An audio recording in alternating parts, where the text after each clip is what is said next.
our engagement with the community, especially Bridgeport, like where we are today, the idea is to draw interest to us as a company, of course, but then to connect with the local community and the kids to show them that there is a viable career path in the construction industry that we can offer them, and be happy to be a part of that.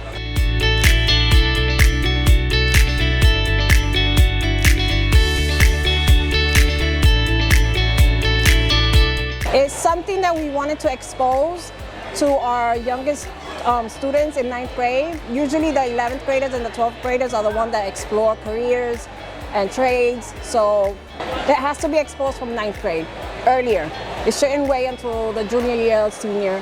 That way they can see how many careers and trades are available for them. If they don't come out to these things, they will never know.